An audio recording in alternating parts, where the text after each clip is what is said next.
예, 감사합니다.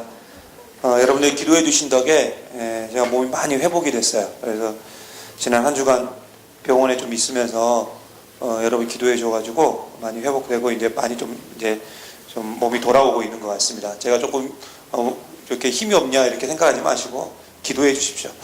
오늘 말씀 제목 한번 다 같이 한번 읽어볼까요? 말씀 제목 같이 봅니다. 시작. 네, 가장 좋은 것을 구하라 라는 제목으로 하나님 말씀 전하겠습니다.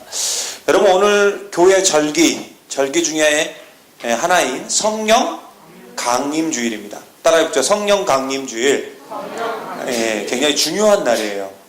여러분, 성령 강림주일은 크게 보면 두 가지 의미가 있어요. 첫째는 뭐냐면은 하나님이신 성령님이 예수님의 약속대로 이 땅에 오셨다는 것, 그게 첫 번째 의미입니다. 그리고 두 번째 의미는 뭐냐면 성령님이 이 세상에 오심으로 인해서 교회가 시작되었다는 거예요. 뭐가 시작되었다고요? 교회가. 성령님이 오심으로 교회가 시작돼요. 그 두 가지 의미가 있어요. 약속의 의미, 그리고 교회의 시작의 의미. 그래서 이 성령 강림주일이 굉장히 중요한 거예요. 자, 우리는 교회입니다. 그러죠? 젊은이 사역부, 순천제일교회 젊은이 사역부라는 교회예요. 자, 교회는 누가 이루고 있죠?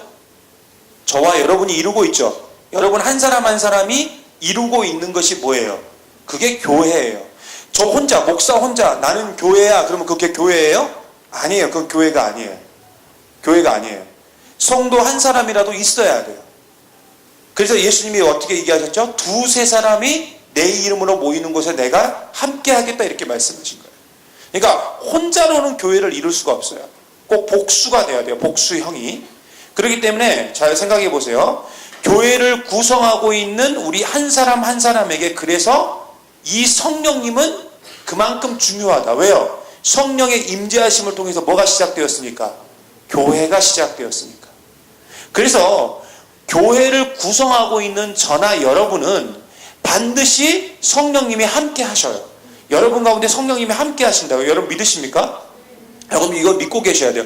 성령님은 여러분과 함께 하고 계셔요. 그런데 문제는 뭐냐면 성령님의 지배력, 그 지배력이 얼만큼 있느냐에 따라서 내 삶이 승리하는 삶이 될 수도 있고 내 삶이 패배하는 삶이 될 수도 있다는 거예요. 그래서 우리는 항상 무엇을 간구해야 되느냐? 성령의 충만함을 간구해야 돼요. 그 성령의 충만이 뭐냐? 결국 지배하는 거예요. 성령님이 나를 지배하는 거. 그래서 정말로 교회를 이루고 있는 성도다운 삶, 교회다운 삶, 그것을 온전히 이루기 위해서 결국 성령 충만이 우리 가운데 필요하다는 거죠. 그래서 우리는 오늘 성령님이 이 세상에 오셨고 또 교회의 시작을 기념하는 이 성령 강림주일을 그냥 보내지 않고 성령님을 상징하는 이 붉은색, 성령님을 상징하는 색이 붉은색이거든요. 이 붉은색을 드레스 코드로 하는 레드데이, 이 레드데이를 우리가 오늘 지키고 있는 거고 또 빨간 음식을 부탁해 해가지고 빨부 대회로 우리가 이따가 진행할 거예요. 여러분 사실 이렇게 빨간색 옷을 입고 우리가 빨간색 음식을 만들어 먹는다고 무슨 큰 의미가 있겠냐고 하겠지만 여러분 솔직히 이렇게라도 하지 않으면 솔직히 이 중요한 날을 우리가 그냥 넘겨버릴 수밖에 없다는 거예요. 그렇잖아요. 여러분 지금까지 성령 강림주일 얼마나 많이 지켰어요? 그런데 기억에 남아요? 뭐 그날을 우리가 뭐 기다리고 기대하고 고대하면서 뭔가 막 준비했나요? 아니잖아요. 그냥 교회 오니까 오늘 성령 강림주일이래. 그것도 어떻게 알아? 목사님이 설교하니까 한 거야. 그렇죠? 그게 무슨 의미 있는 일이겠냐고요. 그래서 그렇게 의미 없이 보내지 말고 그렇게 몇 주 전부터 빨간색 옷 입고 오세요. 그죠? 자, 그리고 순별로 모여가지고 그날 무슨 음식 만들기 대회를 한다는데 빨간색으로 만들어야 된대. 무조건 빨간색이 나와야 된대. 어떻게 뭘 만들까? 그렇게 하면서 하다 보니까 자연스럽게 이날을 우리가 뭐 하고 있는 거예요? 준비하게 되고 기다리게 되고 그렇게 되는 거 아니에요. 그죠? 그래서 굉장히 중요하다는 거예요. 이렇게 하고 있는 게. 그래서 그렇게 빨간색 옷 입고 와라 그래서 안 입고 와서 이번에는 이 스카프를 제작을 해서 이렇게 나눠드린 거예요. 아시겠어요? 예. 하도 말을 안 들으니까. 이게 말을 안 들어서 나눠준 거야. 예. 여러분 그리스도인에게 성령 강림 주일은 매우 중요한 날이고요. 우리는 이 날을 꼭 기억하고 교회가 어떻게 시작되었고 또 교회를 이루고 있는 성도들이 가장 먼저 추구해야 될 것이 무엇인지를 알아야 돼요. 여러분, 신앙생활을 한다는 것, 신앙생활을 한다는 것은 성령님과 함께하는 것이고 성령님과 동행하는 것입니다. 여러분 이거 절대 잊어서는 안 돼요. 그러므로 우리는 단순히 성령님을 맛보는 존재가 아니라 그냥 단순하게 성령님을 맛보고 이게 성령님 하고 끝내버리는 그런 존재가 되면 안 되고, 우리는 어떤 존재가 돼야 되느냐? 성령님에게 지배당하는 존재가 돼야 돼요. 어떤 존재가 돼야 된다고요? 지배당하는 존재. 그리고 이 지배당하는 것을 뭐라고 말했어요? 성령의 충만함, 성령 충만이라고 말씀드렸죠? 이러한 성령의 충만함이 있을 때 우리가 성령 안에 살 수 있고, 성령 안에 산다는 건 뭐예요? 결국 하나님 안에 산다는 것이고, 하나님 안에 사는 사람은 그리스도인다운 그리스도인, 그리고 교회다운 교회의 모습을 갖출 수 있다는 거예요. 그리고 우리에게 주어진 모든 삶 속에서 충분히 하나님 나라를 경험하고, 하나님 나라를 경험하니까 뭐가 느껴지는 거예요? 참된 만족, 그죠? 참된 기쁨을 누릴 수 있게 되고, 우리의 신앙생활 중에서 승리자의 삶을 우리가 살 수 있게 된다는 겁니다.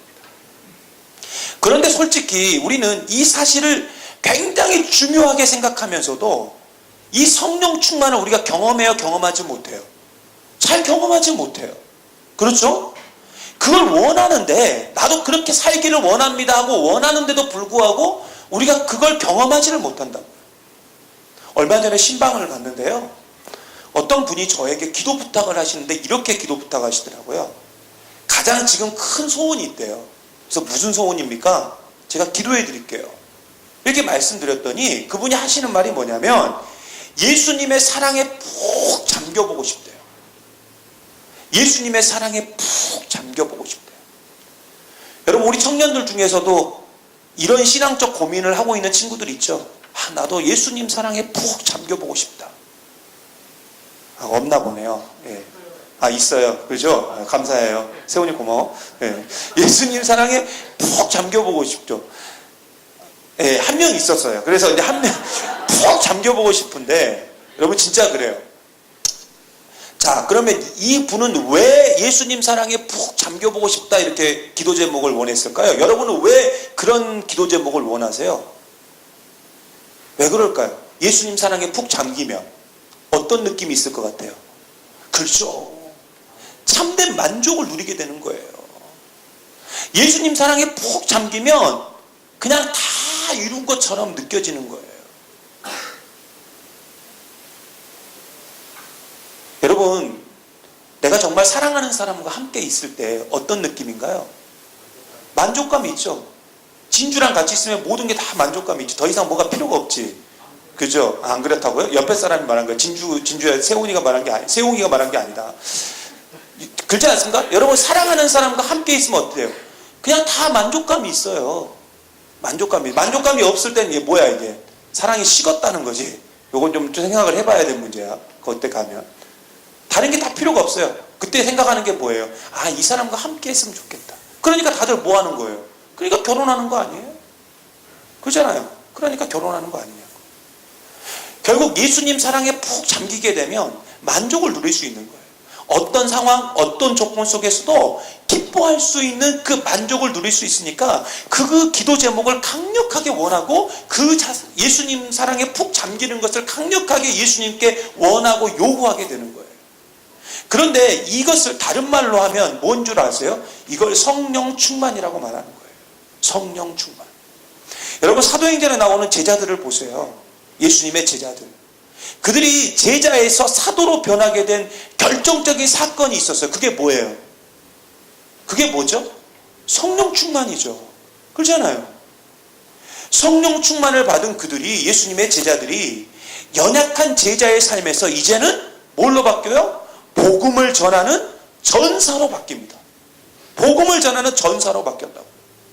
그러니까 단순히 가르침을 받는 제자에서 신이 보낸 사람, 그게 사도라는 뜻이 신이 보낸 사람이라는 뜻이거든요. 신이 보낸 사람, 즉 사도가 된 거예요. 그리고 정말 그들은 하나님이 보낸 사람처럼 일하게 됩니다. 성령 충만 받은 후에 그렇게 된 거예요.